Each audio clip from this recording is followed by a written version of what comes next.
In the early 20th century, U.S. Bureau of Reclamation devised plans for a massive dam on the Nevada-Arizona border to tame the Colorado River and provide water and hydroelectric power for the developing Southwest. Construction within the strict timeframe proved an immense project as the crew bored into carbon monoxide-choked tunnels and dangled from heights of 800 feet to clear canyon walls.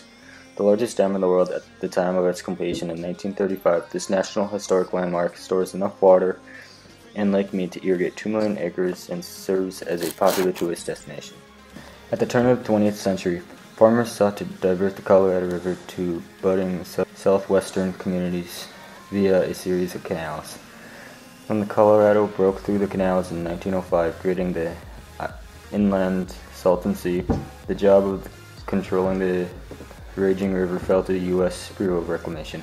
Bureau Director Arthur Powell Davis in 1922 outlined the plan before Congress for a multi-purpose dam in Black Canyon located on the Nevada-Arizona border. Named the Boulder Canyon Project after the original proposed site, the dam would not only control flooding and irrigation, it would generate and sell hydroelectric power to recoup its costs. Still, the proposed $165 price tag concerned some land makers, while representatives 6 of the 7 states in the river drainage area, Colorado, Wyoming, Utah, New Mexico, Arizona, and Nevada, worried that the water would primarily go to California. Secretary of Commerce Herbert Hoover brooked the 1922 Colorado River Compact to divide the water proportionally among the 7 states, but the legal wrangling continued until outgoing President Calvin Coolidge authorized the Boulder Canyon Project in December 1928 in honor of the new president's contributions. Secretary of the Interior Ray L. Wilbur announced the structure would be called Hoover Dam at the 1930 dedication ceremony, though the name didn't become official until 1947. As the Great Depression unfolded, hopeful laborers descended on Las Vegas and set up camp in the surrounding desert for the chance to work on the project. Those who were hired eventually moved to Boulder City, a community specifically built 6 miles from the work site to house its employees. Meanwhile, the U.S. government set about finding a contractor to build the proposed 60-story arch dam. The contract was awarded in March 1931 to 6 companies, a group of construction firms that had pooled its resources to meet a foreman's bond. The first difficult step of construction involved blasting the canyon walls to create 4 diversion tunnels for the water. Facing strict time deadlines, the workers toiled in 140 degrees tunnels choked with carbon monoxide and dust, conditions that prompted a 6-day strike in August 1931.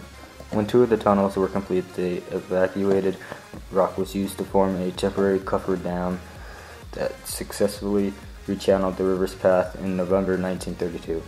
The second step involved the clearing of the walls that would contain the dam. Suspended from heights of up to 800 feet above the canyon floor, high scalers wielded 44-pound jackhammers and metal poles to knock loose material, a treacherous task that resulted in casualties from falling workers' equipment and rocks. Meanwhile, the dry riverbank allowed for construction to begin on the power plant, 4 intake towers, and the dam itself. Cement was mixed on-site and hoisted across the canyon on 1 to 5 20-ton cableways, a fresh bucket capable of reaching the crew below every 78 seconds. Offsetting the heat generated by cooling concrete, nearly 600 miles of pipe loops were embedded to circulate water through the purred blocks, with workers continually spraying the concrete to keep it moist. As the dam rose block by block from the canyon floor, the visual renderings of architect Gordon Kaufman took form. Electing to emphasize the imposing mass of the structure, Kaufman kept the smooth, curved face free of adornment.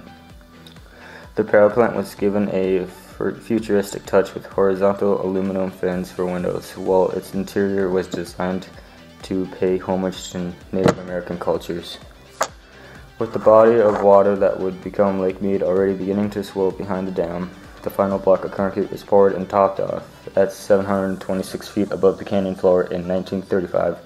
On September 30th, a crowd of 20,000 people watched President Franklin Roosevelt commemorate the magnificent structure's completion.